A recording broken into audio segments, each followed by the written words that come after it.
Si tu prévois d'aller en Égypte, il y a des choses que tu dois absolument savoir pour éviter les galères, profiter à fond de ton voyage, donc éviter les pertes de temps, les pertes d'argent. Et je vais t'expliquer avec mon expérience ce qu'il faut faire, ce qu'il faut pas faire, ce qu'il faut éviter et ce qui vaut le coup pour en profiter un maximum. Dans cette vidéo, on va parler des activités à faire, enfin activités, des lieux à visiter, des arnaques potentielles à éviter aussi. On évoquera la meilleure période de l'année pour, euh, pour voyager. Alors ça c'est assez subjectif, je vous expliquerai dans cette partie-là. Le budget, combien ça coûte pour voyager en Égypte. Et donc après cette vidéo, tu seras prêt pour partir en Égypte sans avoir trop de soucis et de mauvaises surprises surtout. L'Égypte, c'est un pays qui est super vaste. C'est vraiment grand. Je ne vais pas vous l'apprendre. Les pyramides, c'est le truc incontournable de l'Égypte, ça c'est sûr. Donc pyramide de Gizeh. Ce qu'il faut savoir, c'est que qui dit hôtel vu sur les pyramides dit vous êtes dans Gizeh, et qui dit Gizeh en fait dit vous êtes dans un bidonville. Et donc en fait vous allez rencontrer pas mal de problématiques là-bas pour vous balader, etc. C'est pas le Caire, c'est Gizeh. Après, moi, ma préférence, si c'était à refaire, je regrette pas parce que ouvrir la fenêtre de sa chambre et voir les pyramides, c'est une sensation, je pense que j'aurais jamais d'autres dans ma vie. Enfin, c'est impressionnant de se dire, de se réveiller devant ces pyramides qui ont 5000 ans. Donc moi, je regrette pas, mais c'est un truc à savoir si vous partez en famille ou même en couple, ça peut être quand même compliqué. Ensuite, la vie à Gizeh, vous vivez vraiment dans une précarité pour ce qui est de nourriture. Déjà, la nourriture au Caire, c'est pas top. Mais alors à Gizeh, c'est compliqué. L'eau est souvent. Il faut surtout pas boire l'eau du robinet, mais si vous achetez de l'eau en bouteille, parfois elle peut être remplie avec de l'eau du robinet, donc ça c'est super compliqué aussi. Donc au niveau du Caire, ce que vous devez faire, le programme parfait, voilà, c'est de visiter les pyramides. Et ce que les touristes oublient, au pôle de Saqqara, c'est juste magnifique. C'est beaucoup moins peuplé touristiquement parlant que Gizeh, les pyramides du plateau de Gizeh. Et pourtant, ça vaut vraiment le coup, c'est magnifique, c'est un havre de paix, c'est génial. Pour rester dans le Caire, il y a les mosquées à visiter. Celle du sultan Saladin, de Saladin est très belle, c'est une citadelle en réalité. Et vous avez la mosquée Hassan, qui est incroyable. C'est vraiment ça vaut le coup. Bien sûr, quand vous allez dans les mosquées, il faut enlever les chaussures. Il faut prévoir en fait de payer quelqu'un qui vous garde les chaussures dans des casiers. Alors normalement, il est payé pour ça, mais en fait en Égypte, vous comprendrez qu'il faut tout le temps donner des pourboires. Donc, si vous voulez revoir vos chaussures, ayez de la monnaie sur vous. Je ne conseille pas le Nil au Caire, parce que le Nil au Caire est super pollué. Et en fait, il a rien de spécial, il a rien de magique, d'envoûtant comme on peut le raconter dans les livres et dans les films. Si vous voulez vraiment le Nil, il faut aller dans le sud, mais on y vient juste après. Pour bien vous organiser, c'est toujours une bonne idée de commencer votre voyage au Caire. Comme ça, ensuite, vous allez descendre petit à petit. Vous pouvez aussi en soi faire l'inverse et atterrir à Luxor et remonter ensuite vers Hurghada et ensuite remonter au Caire pour repartir. L'autre point important à visiter, c'est Hurghada. Alors Hurghada, en fait, c'est incroyable. Le rapport qualité-prix d'Hurghada est génial. Pour 25 euros, vous passez une journée en bateau, vous pouvez nager avec les dauphins, vous êtes dans des plages qui sont vraiment paradisiaques, et paradisiaques vraiment dans le sens que vous l'imaginez. Mais après, ça reste une destination qui est un peu... C'est dans l'Égypte, mais c'est plus vraiment dans le truc d'Égypte. Faut pas que vous vous attendiez, quand vous allez à Hurghada, à visiter des trucs qui vont avoir un rapport avec l'Égypte antique. Vous n'allez pas vraiment avoir ça. Mais par contre, vous allez pouvoir profiter de la mer Rouge, qui est la mer la plus chaude du monde, surtout dans cette région qu'est l'Égypte. Donc l'eau est super chaude, vous allez pouvoir faire de la plongée, nager avec des dauphins. Vous allez faire plein de choses. Mais si vous êtes plutôt dans un voyage à vocation visite historique et culturelle, peut-être que Hurghada, c'est une étape qui ne vous intéressera pas. À noter, il faut savoir, pour les adeptes des sports nautiques, ou tout simplement du jet ski, tout ceci est interdit dans la mer Rouge. Donc c'est une super loi, je trouve. C'est pour protéger l'environnement de la mer Rouge, pour protéger Donc c'est génial. Moi, ça, je trouve ça super. C'est interdit. Si vous voulez faire du jet ski, il faut aller à Alexandrie, c'est dans la Méditerranée. Alexandrie, c'est juste à côté du Caire. Ensuite, une fois que le regard est passé, ce qui est intéressant, c'est Luxor. Luxor, vous ne pouvez pas aller en Égypte et dire que vous êtes allé en Égypte si vous n'êtes pas allé à Luxor. Luxor, c'est vraiment, c'est la vallée des rois, c'est la vallée des reines, la vallée des nobles, enfin c'est toutes les vallées, les plus grandes sépultures. Il y a les temples les plus importants, les plus grands temples. Je pense notamment au temple de Karnak, qui est immense, le temple d'Amon, de Luxor. Il y a plein de temples. Sur un séjour, vous n'avez pas le temps de visiter tous les temples. Après, tous ne se valent pas, mais ceux que je vous ai cités valent vraiment le coup. Il y a le temple d'Hatchaput. J'ai toujours du mal à prononcer ça. Les trucs à savoir, ce qu'il faut éviter quand vous débarquez là-bas. Déjà, n'oublions pas, vous n'êtes plus en Europe. Ce qu'il faut savoir, c'est qu'il y a pas mal d'arnaques touristiques. Notamment déjà, on va vous vendre des trucs sur le plateau de Gizeh au pied des pyramides qui sont souvent de très mauvaise qualité et 2 fois plus chers que ce que vous allez avoir au marché parce que voilà, vous êtes sur les lieux touristiques. Donc ça, bon, à la rigueur, ça va. Faites attention, les vendeurs sont très insistants. Je sais que moi, à Luxor, j'ai été suivi il m'a suivi pendant plus de 100 mètres en restant un peu loin de moi et à vouloir me taxer pour que je sois pour qu'il devienne mon guide, alors que j'avais pas besoin du tout de guide. Tous les sites touristiques sont organisés de telle façon que vous rentrez par une porte, un portail, vous visitez le site, et pour ressortir, ça vous fait passer par un espèce de chemin de sortie où du coup il y a plein d'étals de marchés, de boutiques de souvenirs, et celle-là, c'est vraiment un couloir un peu de la mort où il faut vraiment regarder personne. Et parce que vous vous faites interpeller par tout le monde, ils commencent à un peu vous coller, vous suivre pour que vous preniez leurs trucs. Maintenant aussi à savoir, surtout au Caire, les prix sont très très gonflés. Parce qu'en fait, ils vous voient y arriver. Généralement, le Caire, c'est votre première destination pour l'Égypte. Et souvent, les hôtels vont vous proposer, à peine, vous êtes même pas installé, que l'hôtel va vous proposer de booker vos activités pour le séjour. Ne le faites surtout pas.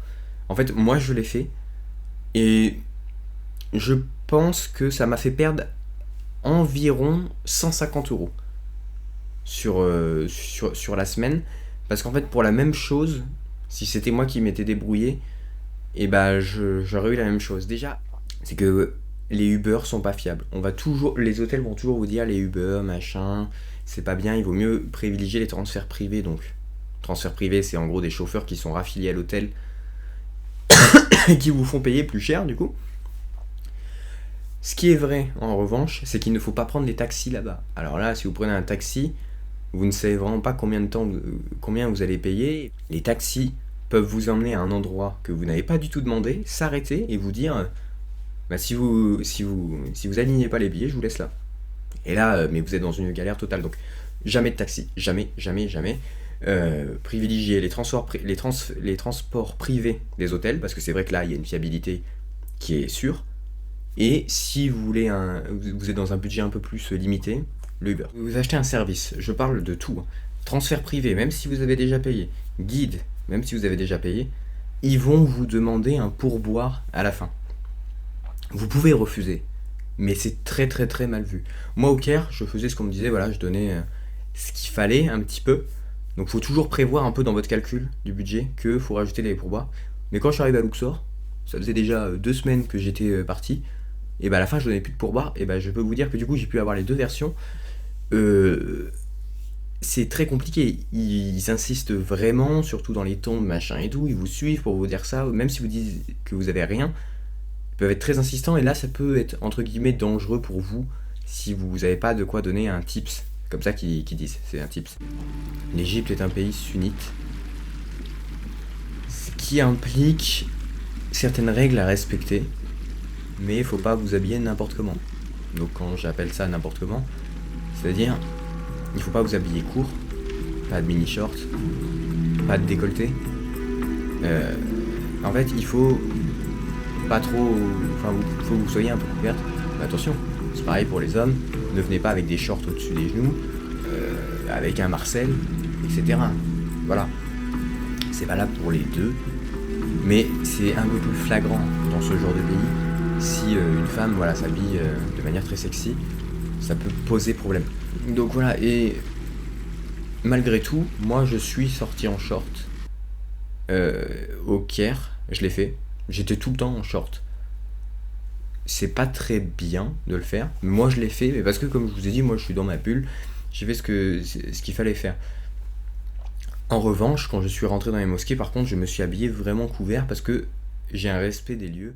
Pour ce qui est des périodes pour partir, les périodes de forte chaleur, attention, moi ça m'a pas dérangé. En fait, j'ai visé une zone que la plupart, vous n'allez pas vouloir viser. Moi, j'ai voulu viser la zone la plus chaude pour partir. Parce que moi, en France, ce qui me lamente le plus en France, c'est le climat. Moi, je suis parti à la période la plus chaude, mais c'est pas tout le monde qui peut supporter ça, ne serait-ce que pour votre peau et le soleil, parce que l'indice UV là-bas est supérieur à 11, parfois peut monter à 13. Au Caire, c'est pas là où il fait le plus chaud, c'est là où il fait le moins chaud, je dirais. Mais ça avoisine entre mai, juin... mai, c'est la période la plus chaude. Juin, juillet, août, il fait très chaud aussi. Ça avoisine entre 30 minimum et 40 degrés. Ça fait très chaud. À Hurghada, vous aurez un peu plus de fraîcheur. Ça sera plus la température moyenne aux alentours des 34.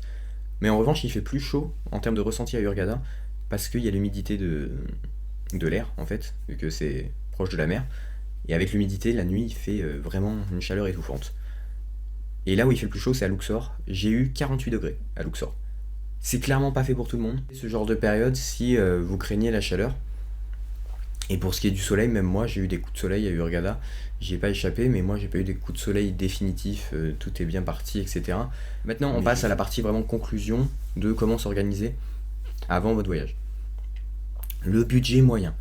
Je suis parti un peu plus de 3 semaines et j'ai dépensé entre 1000 et 1400 euros. Voilà. Donc faut compter en gros 1200 pour rester 3 semaines. 3 semaines en Égypte. J'ai pas voyagé de manière économique. C'est-à-dire que j'ai fait toutes les activités que je voulais faire, je me suis pas restreint. Donc si vous voulez vraiment en profiter, c'est à peu près ce budget-là. Sur un budget un peu plus serré, pour la même durée, on peut s'en tirer à 1000 minimum, mais 1000 maximum. Mais c'est assez compliqué quand même, surtout pour rester 3 semaines. Ma semaine au Caire a été la semaine la plus chère, parce que c'est là où, comme je vous ai dit, je me suis un peu fait arnaquer, j'étais novice, c'était mon tout premier voyage en plus. Et c'est ce qui a fait un peu monter le coût du voyage, mais peut-être qu'on peut s'en sortir pour moi. Mais voilà, faut compter ça. Combien de temps partir en Égypte? Justement, pour moi, j'ai eu la durée parfaite, 3 semaines. Basiquement, une semaine dans le nord pour faire le Caire, que vous pouvez finalement réduire, enlever 2 jours en fait, ça peut passer. Ensuite, j'ai fait une semaine à Hurghada et une semaine à Luxor. Peut-être qu'en enlevant 2 jours à Hurghada et 2 jours au Caire, vous pouvez mettre 4 jours à Abu Simbel, à Souan, et vous pouvez avoir un voyage qui est super complet. Pour ce qui est des transports, voilà, j'en ai un peu vite parlé. D'aller d'un hôtel à un autre, faites un transfert privé. Ils ont des chauffeurs assignés, c'est le moyen le plus sécurisé, un peu cher, mais c'est mieux. Par contre, quand c'est super loin, quand vous passez du Caire à Hurghada, prenez l'avion. Moi, j'ai dépensé... je prenais l'avion pour voyager. Ça vous fait gagner du temps, en fait, parce que sinon, vous tapez des 10 heures de route. Hein. Hurghada-Caire, c'est 400 km. Et Hurghada-Luxor, c'est 500 ou 600 km. Donc, c'est super long. Prenez l'avion, vous gagnez du temps, et c'est pas forcément plus cher. Attention à la nourriture. Prévoyez des médicaments pour... tout ce qui est gastro, indigestion, etc. Prévoyez, ça s'appelle des Imodium, voilà, Imodium, prenez-en, parce que vous allez en avoir besoin. 80% des gens qui vont au Caire tombent malades, vous allez tomber malade. Pour la monnaie, là-bas, c'est en livres égyptiens, 1 euro c'est égal à peu près à 60 livres égyptiens, enfin ça dépend des flux. Je vous conseille de vite faire des changes. Il y a des bornes qui sont partout. Et faites-vous un bon stock, comme ça pour les tips, vous pouvez donner. Et derrière, pour vous, c'est plus pratique. Un bonus que je mettrai en short sur ce que vous dit pas l'Égypte. L'Égypte vous ment sur certaines choses et je vais vous les clarifier. En fait, ça a une explication qui est très simple, hein, c'est pas du complot. La vidéo touche à sa fin. Je vous remercie de l'avoir regardé. Et surtout, vous me remercierez, je pense, de vous avoir prévenu. Je vous invite à aller regarder mes 2 vlogs que j'ai fait pour vous donner une idée, d'avoir vraiment des belles images. Dites-moi aussi ce que vous avez pensé du jeu que j'ai utilisé, qui est vraiment sympa. Du coup, moi je prends plaisir à y jouer. Et on se retrouve à la prochaine pour une autre vidéo. Il y en a d'autres qui arrivent, ne vous inquiétez pas.